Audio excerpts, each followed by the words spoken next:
Some time ago, I made a video on a glass nugget foil soldering machine.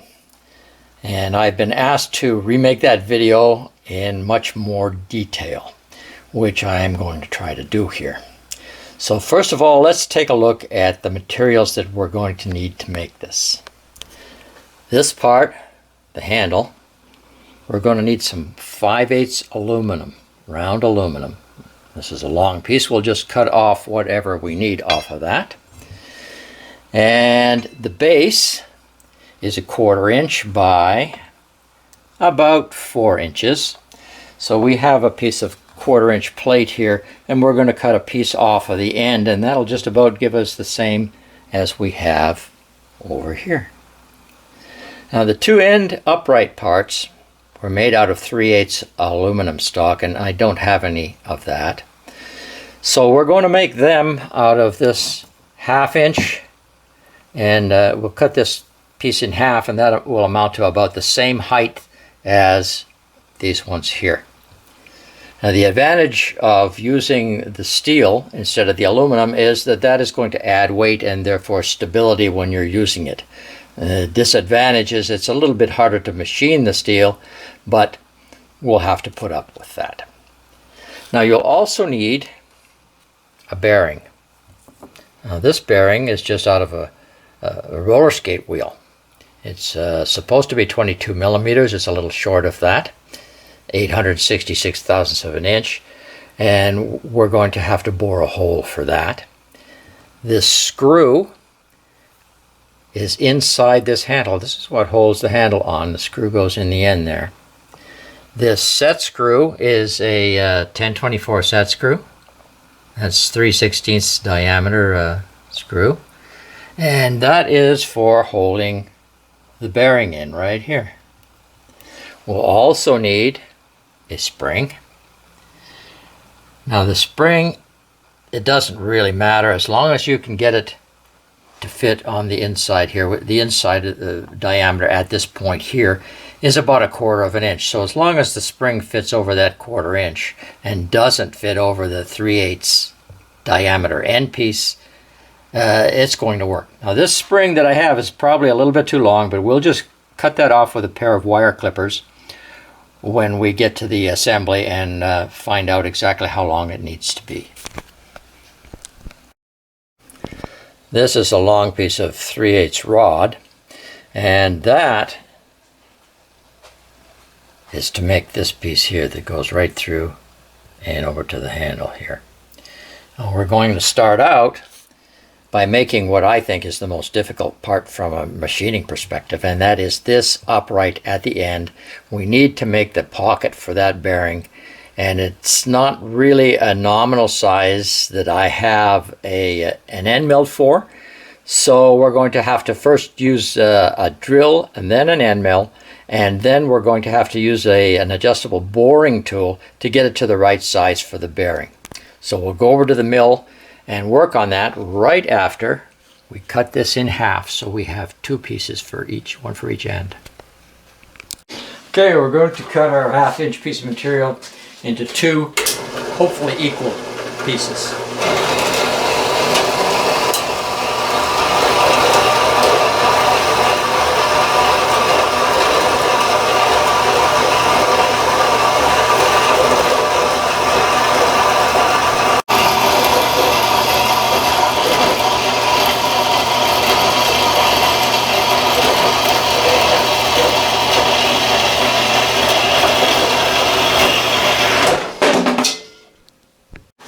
We're going to be milling the pocket for the bearing, which is right here. And I have the height gauge set 1 inch, 150 thousandths from the plate. And we're going to scribe a line on both of these pieces, so we know where we're going to put the pocket for the bearing, and we know where we're going to put the hole for this spindle that comes through. That dimension that I just mentioned is not really critical, but you have to make sure that you have room for your pocket. As you can see, when I made this first piece, we came pretty close to being at the top. So I've dropped it about 50 thousandths this time. So let's make that line on both pieces. Just scribe right across a line on that piece And we've now scribed a line on this piece. A little bit hard to see on the camera here, but we do have a line on both of those, so I know where those are located. And just before we go over to the mill with one of these to put the pocket in, these are the lines I scribed across here on both of them. Now I've put them side by side, and I've used a square to put a line right down the middle here. So that line is right in the middle of the block this way. And we're going to center punch a little hole here on both pieces, just so we know where our centers are, and we're not going to lose them if those lines get kind of rubbed out a little bit. Okay, the first thing we need to do now is we've already picked up our location of our punched hole in the middle here, and we've got a center drill in here, and we're going to get things started with the center drill.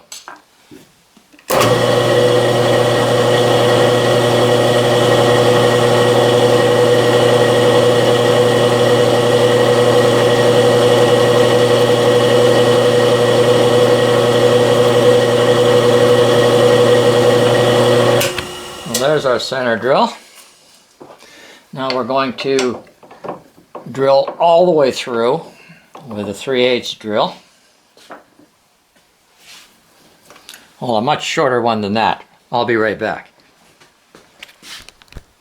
The size of the hole I'm about to drill doesn't really matter, as long as it provides a pilot hole for our cutter. Okay.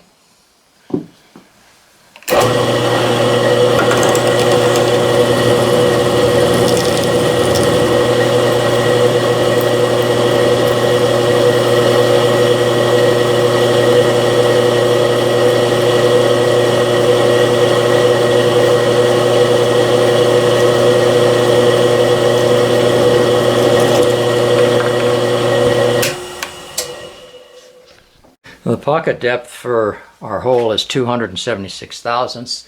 So I've set my digital readout on 0 when the mill is down on top here, and we're going to mill down the 276 thousandths.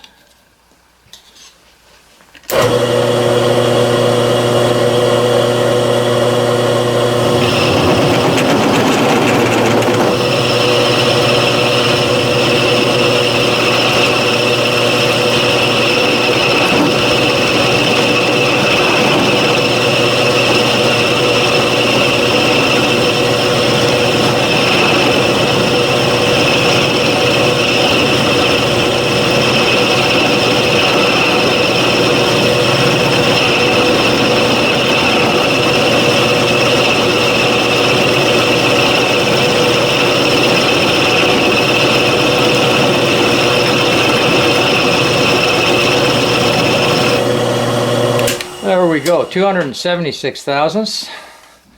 And now we're going to have to do some boring on that.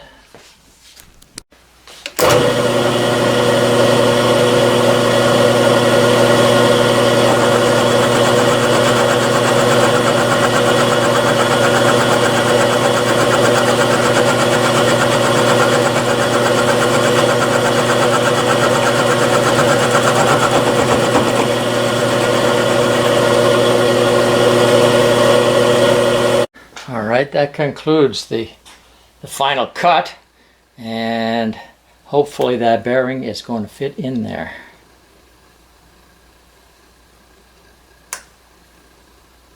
That's pretty good. We're not looking for a press fit, and if it's a little bit sloppy, it doesn't matter. We're going to hold it in there with a set screw. So as long as that fits in there and it's fairly good, you're good.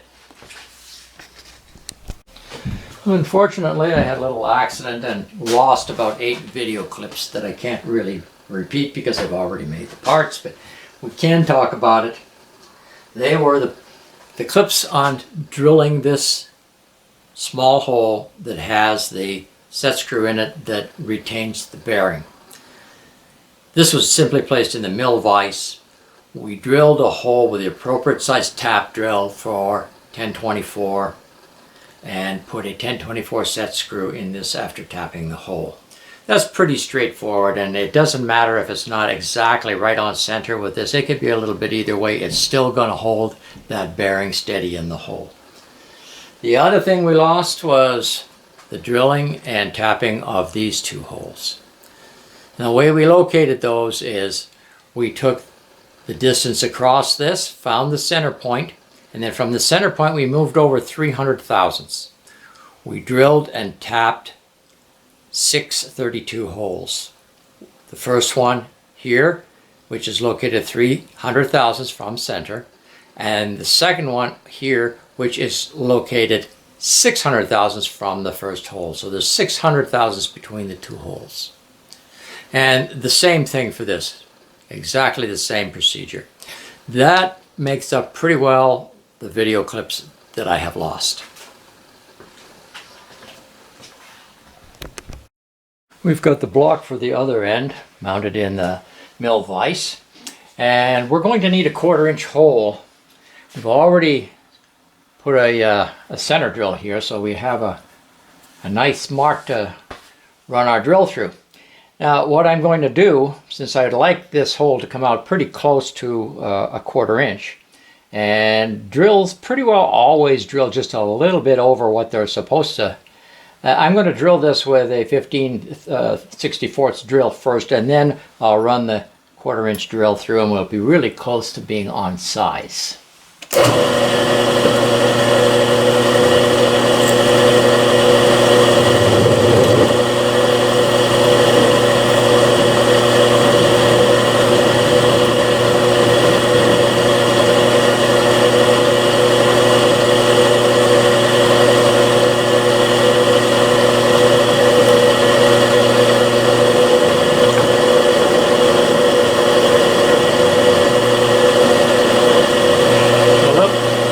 Drill slippage going on in the chuck here. We'll just tighten that a little bit more, it should go right through.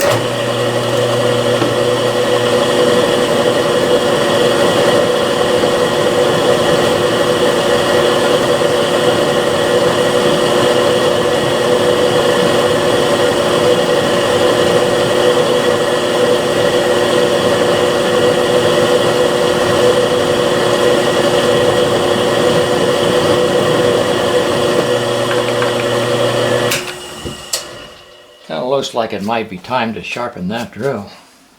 It did not go through easy. So now this is our 1/4 inch drill, and that should get us really close to being on the 1/4 inch diameter that we're looking for. A little bit of oil on that, and this will go through pretty easy this time.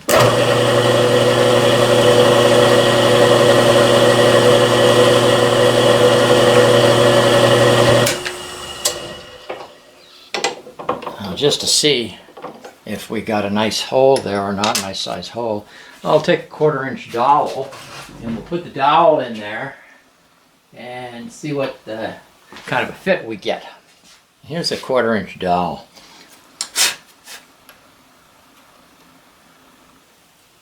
It looks like it's just going to be a press fit. Of course, a 1/4 inch dowel won't go into a precisely 1/4 inch hole. So we've got a pretty nice tight hole. And the reason for that is that I'm going to be machining down a 3/8 piece of round stock to fit this hole. And I can always just polish it until it fits so nicely. Whereas if the hole needed adjusting, and that'd be a different matter, a little harder to do that. In the lathe, we have mounted our 3/8 inch diameter round stock. And as you can see, I put a little black mark here. This mark is 1 inch from the end. This section here, from the end to the black mark, I'm going to turn down to a 1/4 inch. And then we'll need to polish it probably a little bit to see how it fits in one of our upright parts that we've already made.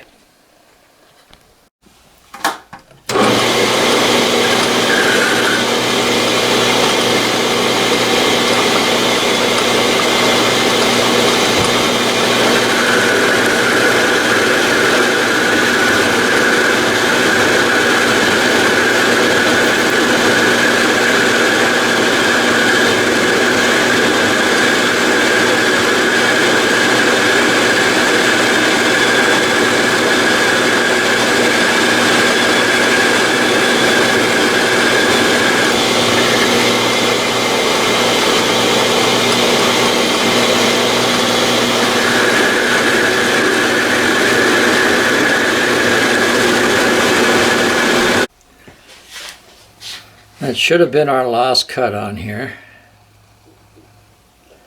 And we are about 4/10,000ths over a 1/4 of an inch. Here's our block that has the 1/4 inch hole, and it does not quite want to fit there. So we're going to polish that a little bit.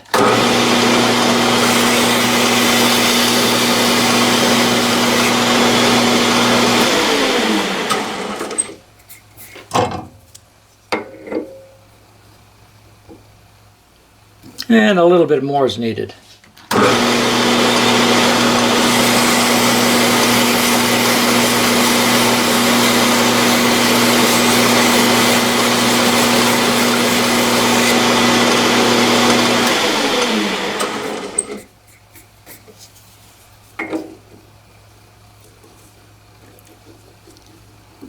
Yeah, we still have to go down just a little bit more on that. We polish that a little bit more. And let's see, now it's starting to go, oh, not too bad. It's just a little bit tight. So what we'll do is we'll take some really fine grit. I think this is about 400, and try that.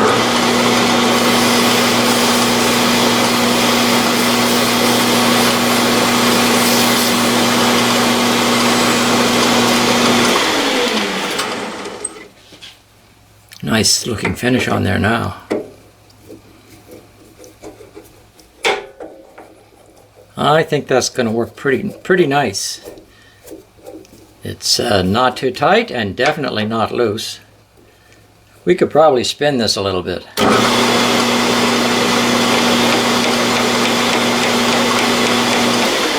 That lapped itself in. That's just perfect.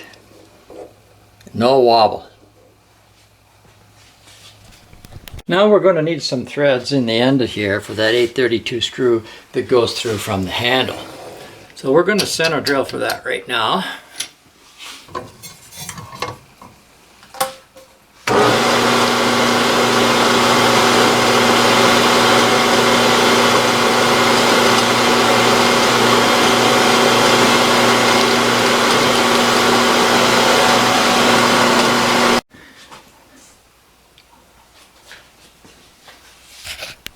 Now we'll put an 832 tap drill in there for about a 1/2 inch deep.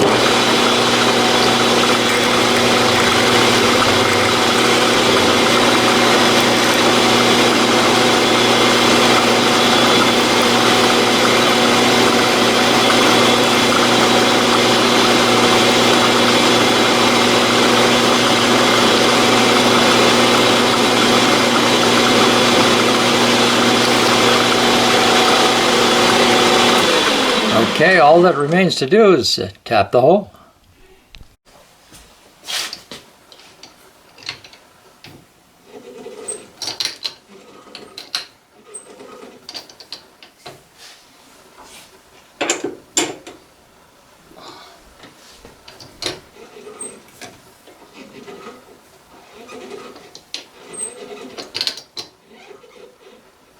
I don't like to go too far with this because there's no feel to this.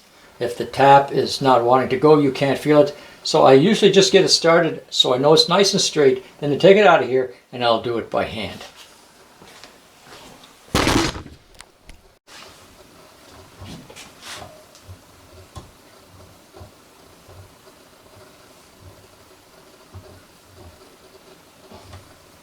That looks pretty good. I think we might have that deep enough.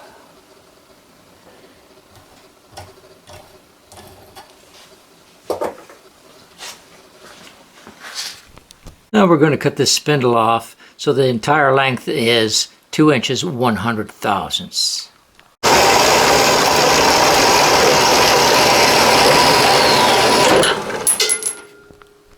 The inside of my O-ring was 250/1000ths. So what I've done on the end of this 3/8 piece of material here, I've cut this to 260,000, which is about 10 thousandths in diameter, bigger than the inside of the O-ring. And then as far as the depth goes, from the end here to that cut right there, that is about 50 thousandths. And that seems to be enough to keep that O-ring there. Whoops, it just fell off. But what we're going to do is we're going to glue it on there. And before we glue that O-ring on, we got to make sure there's no grease on anything. I like to use this electronic cleaner, but you can use any kind of alcohol, isopropylene or something like that, just to make sure that the surface doesn't have any grease on it. It doesn't stick as well if it has grease on it. Clean that off pretty good. And we'll put a little super glue on it. Just on this back half here.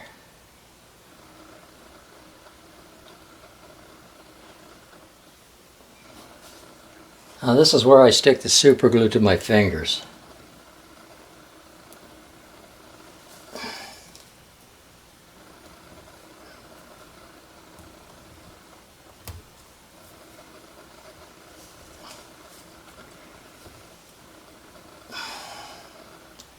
I think I got it.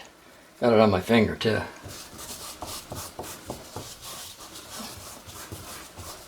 So there we go for that.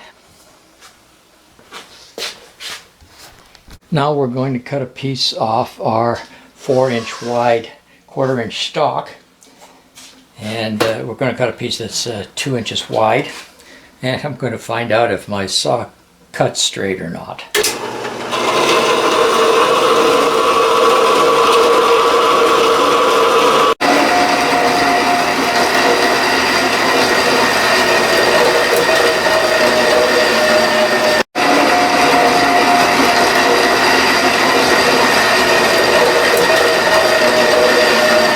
We need to drill some clearance holes in our base. I'm going to copy from the old one since we made the rest of the parts for this about the same as the old one. So the screws are here, and we've just kind of transferred those lines over for the same distance between. And we have a line here down the middle that's the center of this. So we'll just drill holes in those positions. Here's our base. We've used a 9/64 drill to drill 4 clearance holes for our screws to go through. As we did on the other part, the spacing between these 2 holes is 600 thou, likewise those 2, and our distance from one set of holes to the other is 3 inches 160 thou, I believe that was. It's not all that fussy. You could be out a 1/4 of an inch and it'd still work. But we basically copied our original piece that we're making. We brought this over to the drill press, and we're just going to countersink each of those 4 holes so that they will accept the bevel head screws, and the heads of the screws will be flush with this side of the metal. Here we're making the handle, which will have a knurl on it. We have a number 18 drill, and we're going to be drilling just over 1 1/4 inches to provide clearance for our I think we used an 832 screw, yeah. 832 screw clearance drill. Here we've got a 3/8 end mill in our chuck, and we're going to run that in about a 1/2 inch deep so that we can recess the head of our 832 screw that's going into that handle. Now we have our knurling tool installed. We're going to put a little bit of a knurl on that handle just to make it a little bit easier to turn.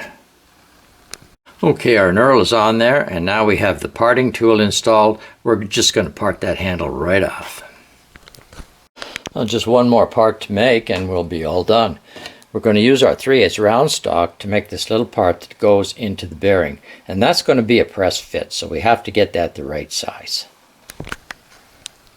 If you recall earlier on in the video, we made the other half of this to accept an O-ring, and it was 260 thousandths in diameter and about 50 thousandths deep, and the O-ring fits on like that. And we'll probably have to glue that one on too. We've turned our part around, we cut it off and turn it around, and now we're going to put this we're going to turn this end down so it fits the bearing center, the ID hole in the bearing, and that's going to have to be a press fit. The width of our bearing is 275 thousandths. So for 275 thousandths along here, we're going to have to reduce the size to a press fit. The idea, the bearing is 0.3177. We're going to make this size 0.3187. 1 thou bigger. I think we're just about there. We have just over 318. That means our bearing should not fit, and it doesn't want to go, but we should have about a thou press fit. We're going to take it over to the press and press it onto the bearing. All right, looks like we're lined up here. Let's see how that presses in. That's a little tight. That is a little tight, I must admit. We're going to just polish that a little more and try again. Well, it still felt pretty tight on that other press even after polishing. So I'm going to get aggressive with it because my micrometer says that there's less than a thou fit. So we put it in the hydraulic press, and that ought to make it easier to push in. So here we go.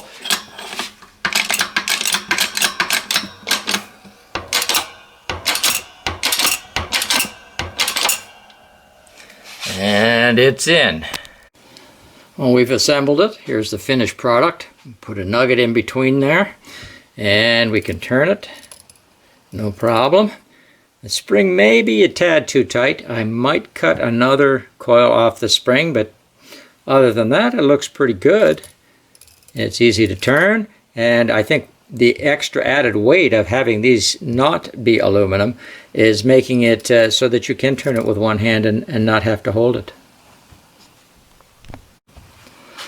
I think what I'll do is maybe paint that a nice shiny red color, and it'll really look a lot better than it does right now. Well, couldn't find any red paint, but this color looks pretty good.